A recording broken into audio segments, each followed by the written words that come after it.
continuación tenemos diagnóstico y seguimiento de la hipertensión pulmonar en esclerosis sistémica a cargo de la doctora Manuela Tobón Trujillo. Ella es internista neumóloga, jefe de la unidad de neumología y coordinadora del programa de hipertensión pulmonar y enfermedad pulmonar intersticial de la clínica Cardiovid.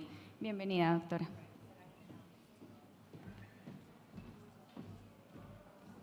¿Y este es como?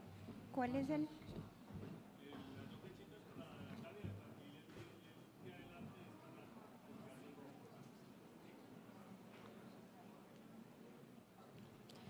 Bueno, buenos días para todos. Muchísimas gracias por esta invitación, tener un neumólogo en un, digamos, foro tan interesante. Gracias. Y si hay algo que nos complica a los neumólogos que hacemos hipertensión pulmonar cuando nos llega a la consulta un paciente con esclerosis sistémica, es que sabemos que la esclerosis sistémica afecta arteriolas, precapilares y vénulas postcapilares. Y aún así es peor si le sumamos que estos pacientes tienen con frecuencia enfermedad pulmonar intersticial, tromboembolismo pulmonar, enfermedades de cavidades izquierdas y enfermedad veno-oclusiva pulmonar. Entonces, si ustedes empiezan a sumar mal pronóstico, estos pacientes son los que peor lo tienen. Y es importante la esclerosis sistémica en el espectro del manejo de la hipertensión pulmonar, definitivamente. Si ustedes recuerdan, hasta el 2018, la definición de hipertensión pulmonar era que tuviéramos medias pulmonares por encima de 25, pero en el 2018 las guías cambiaron. ¿Y cambiaron por qué? Porque se dieron cuenta que aquellos pacientes que tenían medias pulmonares entre 20 y 25 tenían una mortalidad mayor que los que la tenían por debajo de 20. Y no solamente se morían más, tenían consumos de oxígeno más bajos y caminaban mucho menos. Eran pacientes con disfunción en la clase funcional. ¿Y saben de dónde salió esta motivación para el 6º simposio de Niza? De la cohorte de esclerosis sistémica. Para el 2022 nuevamente nos cambiaron las guías, entonces ya teníamos que la definición eran medias mayores de 20, cuñas menores de 15, pero ahora nos empiezan a decir que tenemos son resistencias mayores de 2. Esa es la definición de hipertensión pulmonar precapilar. Y nuevamente, ¿por qué? Porque los pacientes que tenían resistencias mayores de 2 también se morían más que los que tenían mayores de 3, que los que tenían menores de 2, digamos que fue la gran motivación. Y nos enredaron aún más la vida. ¿Qué hacemos? Porque los estudios que tenemos de medicamentos vasodilatadores pulmonares usaron la definición hemodinámica anterior. No hay ningún estudio, no hay ningún medicamento en hipertensión pulmonar en este momento que tenga criterios diagnósticos hemodinámicos con la nueva definición. Pero la esclerosis sistémica, que fue la que motivó al cambio de la definición hemodinámica, es de los pocos pacientes junto a la enfermedad pulmonar tromboembólica crónica en la que uno pudiese estar en aval de tratar con vasodilatadores con la nueva definición hemodinámica. Es la segunda causa más prevalente después de la hipertensión arterial pulmonar idiopática. La esclerosis limitada, digamos que es la forma más frecuente. La prevalencia estima entre 5 y 12%, algunas series hasta el 15% y una incidencia del 0,5 al 1,7% más o menos. Y hay algo que es muy importante tener en cuenta en los pacientes con esclerosis sistémica y es que la hipertensión pulmonar no es de un solo grupo. Yo puedo tener un paciente con hipertensión pulmonar, del grupo 1 asociado a hipertensión arterial pulmonar, que es a la que yo le doy vasodilatadores pulmonares, pero yo puedo tener un paciente con escleroderma con enfermedad veno-oclusiva pulmonar a la que no le puedo dar vasodilatadores pulmonares. Puedo tener un paciente con enfermedad pulmonar intersticial que tampoco le doy vasodilatadores. Puedo tener un paciente con hipertensión pulmonar tromboembólica o puedo tener un paciente con falla cardíaca con fracción de eyección reducida o preservada. Y se da una o el otro, no son excluyentes, son causas multifactoriales, pero digamos que hay unas más frecuentes que otras.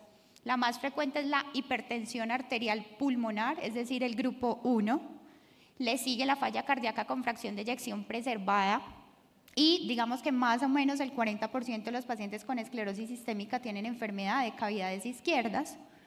Le sigue la enfermedad pulmonar intersticial, es decir, el grupo 3, luego el espectro de la enfermedad veno-oclusiva pulmonar y finalmente una menor proporción de pacientes con hipertensión pulmonar tromboembólica crónica. ¿Cómo se comportan los pacientes con esclerosis sistémica? Les va peor que el resto de las hipertensiones pulmonares, principalmente que la idiopática. Entonces, si nosotros analizamos la mortalidad de todos los pacientes con hipertensión pulmonar con enfermedad de tejido conectivo y la comparamos con la hipertensión arterial pulmonar idiopática, les va peor. Pero cuando subanalizamos, esos pacientes con esclerosis sistémica se mueren más que los pacientes que tienen lupus, se mueren más que los pacientes con enfermedades mixtas del tejido conectivo con hipertensión pulmonar y se mueren más que los pacientes con artritis reumatoide con hipertensión pulmonar. Es decir, tener enfermedad esclerosante e hipertensión pulmonar es el peor escenario que a nosotros nos puede llegar en cuanto a mortalidad. Y eso empeórenle aún más las cosas, súmenle una enfermedad intersticial. Entonces, estas son curvas de supervivencia de pacientes que tienen enfermedad pulmonar, hipertensión pulmonar con alguna enfermedad de tejido conectivo. Tienen una mortalidad menor que las que no lo tienen, pero miren lo que pasa si tienen enfermedad intersticial pulmonar. Peor. ¿Sí? Son supervivencias que si una idiopática, el 50% se muere a los 5 años, una asociada enfermedad a esclerosis sistémica, menos del 30% sin tratamiento se mueren a los 5 años y si tienen enfermedad intersticial, 2 años de promedio de vida. Sabemos que es una enfermedad principalmente de mujeres, el espectro de la hipertensión pulmonar, más o menos una relación 4:1 de personas de mayor edad y tiene una mortalidad casi 3 veces mayor que la hipertensión pulmonar idiopática. Hay algunos factores de riesgo que ustedes identifican en sus consultas, la extensión del compromiso cutáneo, que tengan un tiempo de diagnosis de la esclerosis sistémica mayor de 10 años, aunque se puede presentar en cualquier momento del diagnóstico, que sean pacientes de mayor edad, la presencia del Raynaud y la baja difusión. Y cuando hablamos entonces del diagnóstico, tenemos que tener dos escenarios que tenemos siempre que tener presentes. Uno es el escenario del paciente asintomático, en el que hacemos tamizaje, y el del paciente sintomático. Hablemos entonces del paciente asintomático. Este es el algoritmo DETECT, yo creo que todos estamos familiarizados con él, o la gran mayoría, y hay un error frecuente, y es que escribimos en las historias, hacemos DETECT, le mandamos el ecocardiograma. El DETECT no inicia con ecocardiograma. Si ustedes deciden hacer DETECT, deben de partir serología, electrocardiograma, función pulmonar y hallazgos al examen físico. Si eso les puntúa más de 300, le hacen el ecocardiograma. Y si en la segunda fase les puntúa más de 35, piden el cateterismo. ¿Y eso qué ha permitido? Ahorrarse más o menos el 25% de los cateterismos innecesarios. Pero hay otros grupos que tamizan de maneras diferentes. El grupo de los australianos tamiza con función pulmonar y niveles de ProNP. Entonces, ellos lo que sugieren es que si usted tiene una difusión por debajo del 70%, una relación capacidad vital forzada del SO mayor de 1.8 y o un ProNP mayor de 210, haga el ecocardiograma. Y el grupo de los franceses definitivamente sí tamizan es con ecocardiograma, que yo creo que en nuestro medio es lo que hacemos la gran mayoría. Pero ojo con la interpretación del ecocardiograma. ¿Cuánto tiempo debemos tamizar? No se sabe. Pero ¿qué sí sabemos? Que los pacientes que en el primer tamizaje yo les encuentro hipertensión pulmonar tienen un peor pronóstico en cuanto a mortalidad que aquellos que yo les encuentro la hipertensión pulmonar en el tercer, cuarto y quinto tamizaje, etcétera. Entonces, tamizar es importante, sí. ¿Cuál quieren que les recomiende? El que quieran, pero tamicen. Y ojo con el ecocardiograma, porque el ecocardiograma no hace diagnóstico de hipertensión pulmonar. Y con frecuencia nos llegan a nosotros a la clínica de hipertensión pulmonar y al grupo de trasplante pulmonar pacientes que por un ecocardiograma les hacen diagnóstico, les inician tratamiento y les establecen pronóstico. Y aún más peor, terminamos tomando decisiones terapéuticas con la presión sistólica de la arteria pulmonar, que en hipertensión pulmonar no sirve para nada. Para nada. El ecocardiograma nos habla de probabilidad diagnóstica. Y la probabilidad diagnóstica me lo da es la velocidad de regurgitación tricuspidea y los cambios de las cavidades derechas. En aquellos pacientes en los que yo tengo una probabilidad intermedia o alta de hipertensión pulmonar, deben de descartarle todo el algoritmo diagnóstico. Hipertensión pulmonar en esclerosis sistémica no es igual a cateterismo derecho y no es igual a vasodilatadores pulmonares. Ya les voy a mostrar por qué. Y ya les mostré unas diapositivas atrás que esta es una entidad multifactorial. Entonces deben de descartar hipertensión del grupo 2, deben de descartar hipertensión del grupo 3 con un TACAR o con unas pruebas de función pulmonar y deben descartar el grupo 4, sea con angiotac o sea con gammagrafía BQ. Si quieren, en la sesión de preguntas aclaramos eso. Y por último, hago mi cateterismo. Pero también es un error que me llegan con frecuencia ecocardiogramas de alta probabilidad, cateterismo, vasodilatadores. Y se me hospitaliza al paciente con ese vasodilatador por falla cardíaca derecha o por hipoxemia, porque se saltaron todo el algoritmo y lo que tenía era una enfermedad intersticial severa en donde el vasodilatador está contraindicado. La definición entonces hemodinámica ya la repasamos, media mayor de 20, cuña menor de 15, resistencias mayores de 2, y luego que yo hago mi diagnóstico de hipertensión pulmonar, lo que sigue es la estratificación de riesgo. ¿Por qué estratificación de riesgo? Porque a mí me permite predecir en mis pacientes que están en bajo riesgo cuál es la mortalidad en el siguiente año. La mortalidad del bajo riesgo es menos de 5%, el riesgo intermedio 5 a 20 y alto riesgo más de 20%. Entonces les habla de cómo le va a ir a ese paciente. Pero no solamente eso, sino que me permite tomar las decisiones terapéuticas. Les recuerdo que los pacientes con esclerosis sistémica o con enfermedad, digamos autoinmune en general, no se les hace test de vasorreactividad, porque no ha demostrado, así sea positivo el test de vasorreactividad, que el calcio antagonista cambie la supervivencia. Entonces es otro error. No hacemos test de vasorreactividad.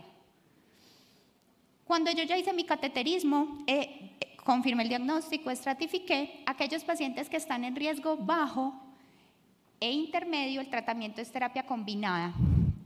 ERA más un IDP5. ¿Cuál? El que quieran.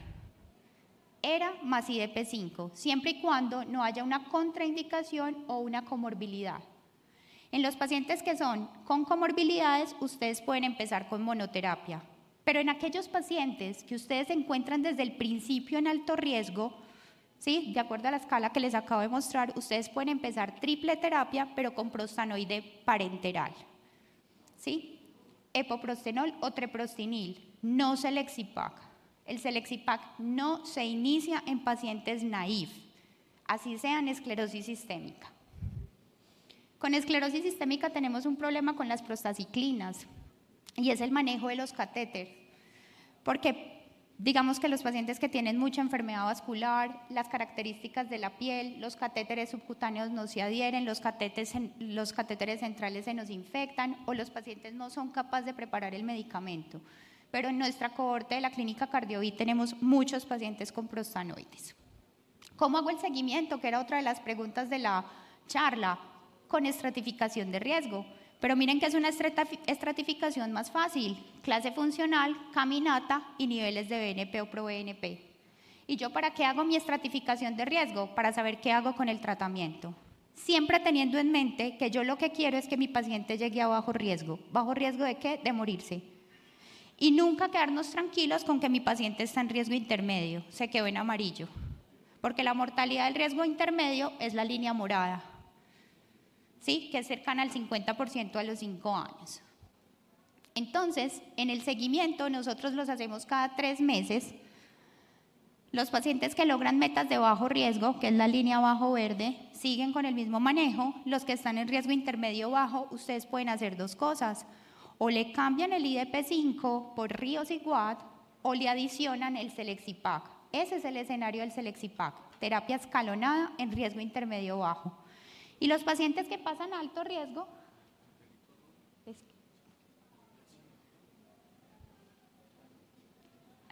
y los pacientes que se quedan en alto riesgo, ¿sí? La estrategia a seguir es adicione una prostaglandina sistémica, parenteral, sea treprostinil o sea epoprostenol. Los estudios de vasodilatadores pulmonares han incluido grandes cohortes de pacientes con enfermedades esclerosantes. Les traigo los estudios que para mí cambiaron las conductas terapéuticas en hipertensión pulmonar, que fueron los estudios Ambition, Seraphin y Grifón.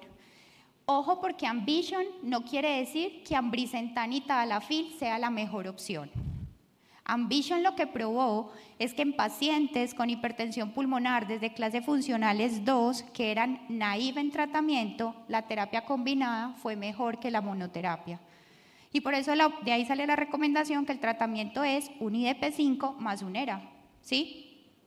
Seraphin fue el estudio con macitentan y Grifón fue el estudio con Selexipag. ¿Responden igual que las idiopáticas? No. Los pacientes con enfermedad reumatológica responden menos a la terapia vasodilatadora que los pacientes con hipertensión arterial pulmonar idiopática, y dentro de todas, las que menos responden son las enfermedades esclerosantes o puntualmente la esclerosis sistémica, ¿sí? Entonces, por eso es muy importante tenerlos en un seguimiento cercano y hacer un escalonamiento terapéutico oportuno. Mi paciente no llegó a metas de bajo riesgo, me quedo. A nosotros nos llegan pacientes que llevan 1 año y 2 años con el mismo sildenafil y el mismo ambrisentan. Cuando nos llegan le montamos el prostanoide, los metemos a lista de trasplante y se nos mueren esperando un donante, ¿sí? Entonces el escalonamiento tiene que ser rápido. Definitivamente que hemos aprendido de las cohortes puntuales y de los estudios con enfermedad de esclerosis sistémica, esto es un subanálisis de Ambition, y es que los pacientes con esclerosis sistémica les va mejor con terapia combinada, es decir, ser agresivos con la terapia. Y este subanálisis de Grifón es que si bien escalonar a Selexipag es bueno en pacientes con clase funcional 2 y 3, es mejor en cuanto a desenlaces empezarlos en clase funcional 2. Entonces no esperen que el paciente les llegue con ascitis, con edema de miembros inferiores y pidiendo ECMO o inotrópicos para escalonarlos. ¿Cuál es el mensaje? Terapia temprana y agresiva, más incluso que los pacientes con hipertensión pulmonar idiopática. ¿Qué nos dicen entonces las recomendaciones? Vasodilatadores pulmonares sin duda, grupo 1 y grupo 4. Enfermedad intersticial, depende de la severidad. No hay duda que los pacientes con enfermedad intersticial ustedes tienen que optimizarle su manejo inmunosupresor.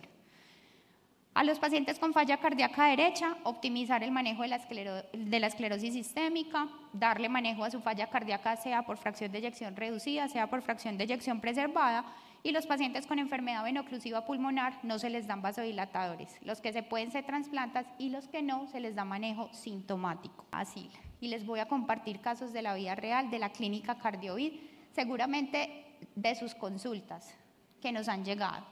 29 años, esclerosis sistémica, manejada con azatioprina monoterapia, nosotros la conocimos en el 2021 y nos llegó con una clase funcional OMS 4, con una espirometría que tenía una restricción grave, 49% de capacidad vital forzada, una difusión con 61%, o sea, levemente disminuida, y con un ecocardiograma de alta probabilidad para hipertensión pulmonar, y por eso nos la remitieron.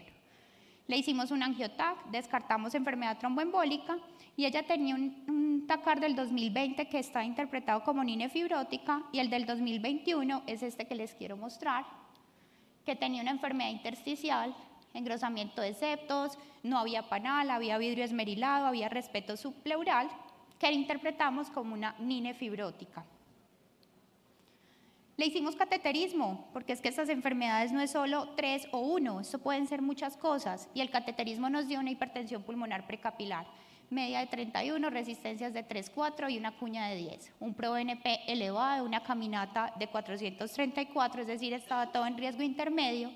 Entonces la pregunta es 1 o es 3? Y esto es importante, importantísimo, porque si lo que predomina es el grupo 3 y ustedes le dan vasodilatadores pulmonares, la van a matar. Pero si es grupo 1 y ustedes no le dan vasodilatadores pulmonares, la van a matar. ¿Qué hacemos? Esto es difícil. ¿Qué nos dicen las recomendaciones? Juéguesela. ¿Qué cosas están a favor de que es un grupo 3? ¿Qué cosas están a favor de que es un grupo 1? Entonces lo que nos dicen es, si la capacidad vital forzada está por debajo del 70% o la extensión de la fibrosis es mayor del 20%, considere que lo que prima es el grupo 3. Si la capacidad vital forzada está por encima del 70% y la fibrosis es menor del 20% en la TAC, considere que es el 1.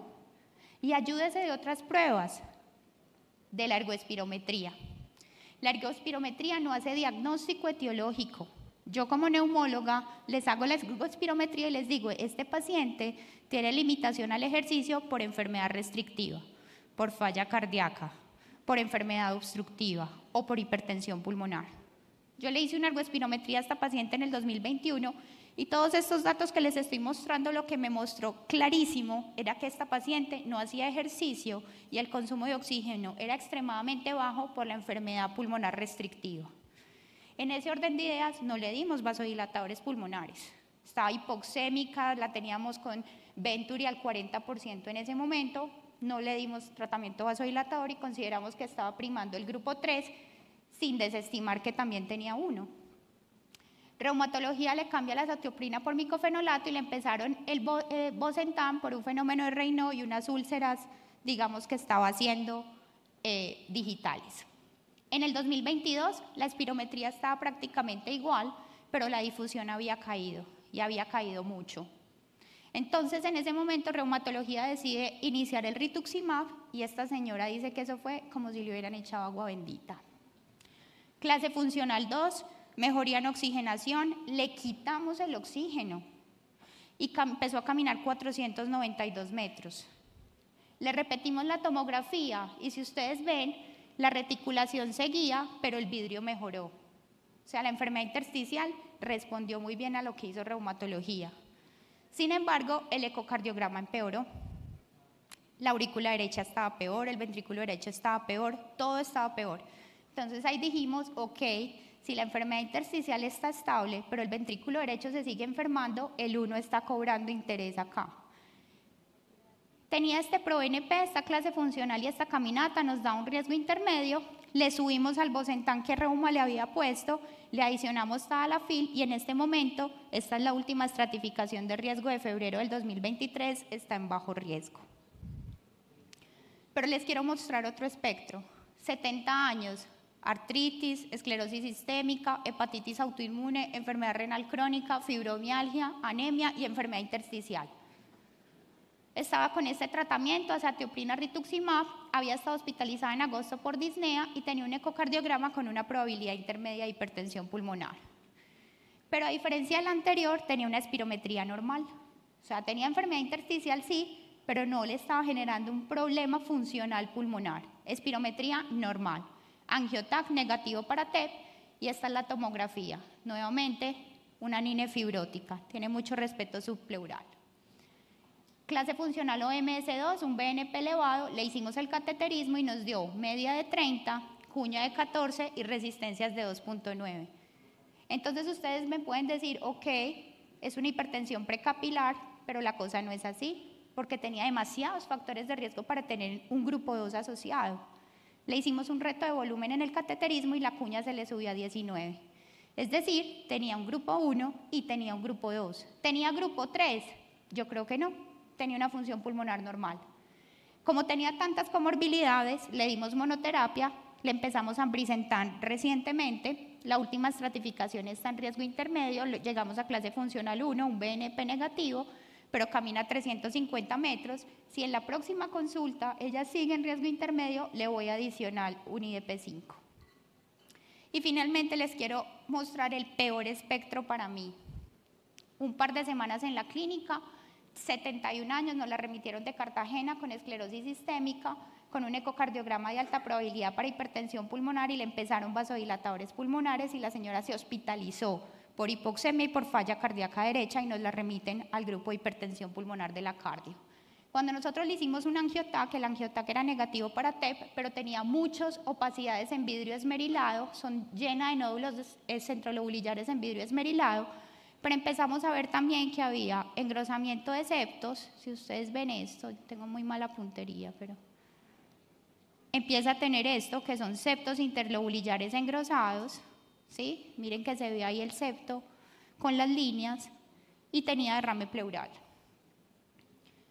Difusión de 33%, sin enfermedad intersticial, porque esa TAC no es de enfermedad intersticial. ProNP en 6.410.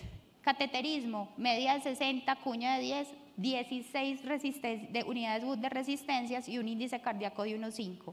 Hemodinámicamente terrible. Le hicimos coronarias y tenía enfermedad multivaso. Se le pusieron 3 stent. Esto es una enfermedad venoclusiva pulmonar. Y lo que la puso mal fue el vasodilatador que le dieron, porque la enfermedad venoclusiva pulmonar hace edema pulmonar con los vasodilatadores. Digamos que no me voy a detener acá, este es el estudio INCREASE, estamos esperando que nos llegue el treprostinil inhalado, que es el que nos va a cambiar el paradigma del manejo de los pacientes con hipertensión pulmonar y enfermedad intersticial, es inhalado, mejoró la caminata de 6 minutos y mejoró los niveles de ProNP, esperemos tenerlo pronto, digamos, en nuestro medio. Como conclusiones, es más prevalente que la hipertensión pulmonar idiopática, es de peor pronóstico tener esclerosis sistémica e hipertensión pulmonar, y fuera de eso súmele la enfermedad intersticial, tamice como quiera, pero tamice. La etiología es multifactorial, el tratamiento debe ser agresivo y temprano, ojo con las comorbilidades, pueden darle monoterapia, siempre llevar a bajo riesgo y, por favor, una remisión temprana a los grupos de trasplante pulmonar. Y no olvidemos el manejo interdisciplinario. Esto no es del reumatólogo, del neumólogo, del cardiólogo o del radiólogo. Esto es de un equipo de trabajo. Muchas gracias.